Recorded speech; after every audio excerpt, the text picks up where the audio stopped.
प्रिय विद्यार्थियों, सुप्रभात। कल की कक्षा में हमने वसंत भाग 2 की हम पंछी उन्मुक्त गगन की कविता के 3 सरलार्थ पढ़े थे। आज हम अगला चौथा सरलार्थ पढ़ने जा रहे हैं। इस सरलार्थ में कवि पक्षियों की इच्छाओं के बारे में बताने जा रहा है। ऐसे थे अरमान की उड़ते, नीले नभ की सीमा पाने, लाल किरण सी चोंच खोल, चुगते तारक अनार के दाने। इस सरलार्थ में इन पंक्तियों में कवि बताना चाहता है कि पक्षियों के अरमान थे, पक्षियों की इच्छाएं थी कि वे नीले नभ, नीले आसमान में उसकी सीमा को पाने के लिए उड़े और वे अपनी चोंच खोलकर अनार के दानों की भांति आसमान में चमकने वाले तारों को चुगना चाहते हैं, अर्थात आकाश में खिले हुए तारों को छूना चाहते हैं। अगला सरलार्थ देखो।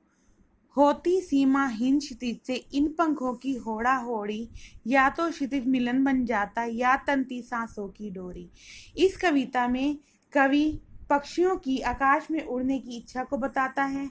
कवि कहता है कि आकाश में उड़ते हुए पक्षियों के आसमान में मुकाबला होने लगता है। वे अपने पंखों के बल पर आसमान को पा लेना चाहते हैं या आसमान के अंतिम छोर को छू लेना चाहते हैं। उन्हें लगता है कि आसमान की सीमा को छू लेने से उनके अरमान पूरे हो जाएंगे। कई बार तो अपनी इस इच्छा को पूरा करने के लिए उनकी सांसें तक चली जाती हैं, अर्थात उनकी जान तक चली जाती है। अगला सरलार्थ। नीर न दो चाहे टहनी का, आश्रय छिन भिन कर डालो, लेकिन पंख दिए हैं तो आकुल उड़ान में विघन न डालो।